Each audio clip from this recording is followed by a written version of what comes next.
a member of the DATC media family.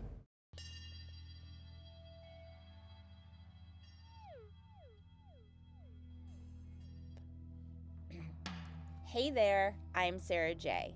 And being a part of the incredible Tragically Hip community, I've gotten to collaborate on a lot of projects, awesome content, and have some pretty amazing conversations. But along the way, I found a lot of cool stuff packed up in the rafters. These are the gems that don't quite fit into a standard episode, breakdown, or guest appearance. Some old school hip heads might remember a few of these, but honestly, a lot of you might never have even known these existed. This is the Tangentially Hip. Consider this a fun little bonus space where I'm dropping bite-sized morsels into your feed whenever the mood strikes. We're talking side projects, unreleased tunes, bands associated with the hip, the guys covering other artists, and other bands interpreting the hip's catalog. It's a little nugget of goodness that doesn't need a massive full episode, because sometimes that's just saying too much. The goal is simple: to surprise and delight longtime fans and newcomers alike. Welcome to the Tangentially Hip.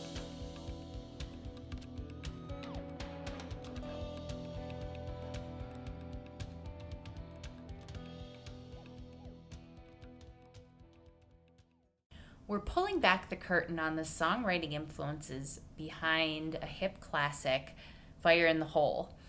Now, the phrase itself is legendary, but the creative sparks that likely guided Gord and the boys down this path are fascinating.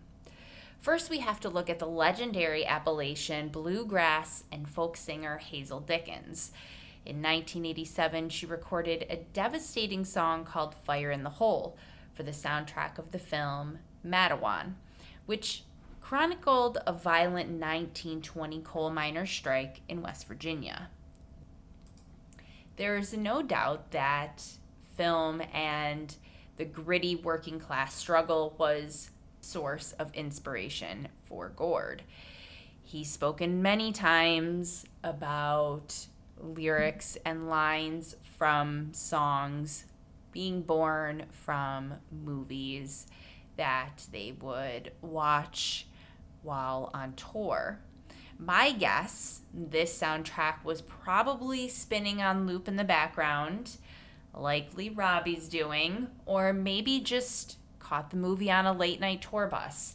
But the thematic similarities in the lyrics between Hazel's tune and the Hips track are undeniable. It's that raw, high-stakes, explosive tension. But in true music nerd fashion, we also have to tip our hats to another completely different vibe. Steely Dan put out their own entirely separate track called Fire in the Hole way back in 1972. Whether it was jazz rock elitism or Appalachian coal mining grit, the phrase carries weight. Let's listen to how those thematic roots grew into something entirely different. Here is Fire in the Hole by Hazel Dickens. You can tell 'em in the country, tell 'em in the town. The miners down in Mingo laid their shovels down. We won't pull another pillow, load another ton, or lift another finger till the union we have won. Stand up, boys, let the bosses know. Turn your buckets over, turn your lanterns low. There's fire in our hearts and fire in our soul, but there ain't gonna be no fire in the hole.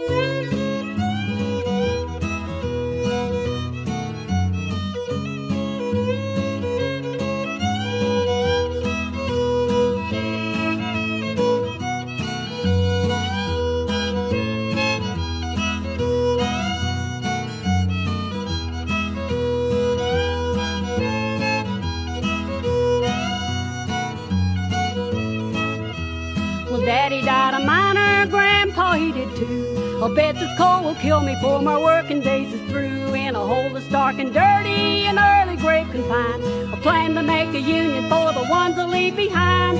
Stand up, boys, let the bosses know. Turn your buckets over, turn your lanterns low. There's fire in our hearts and fire in our soul, but there ain't gonna be no fire in the hole. There ain't gonna be no fire in the hole.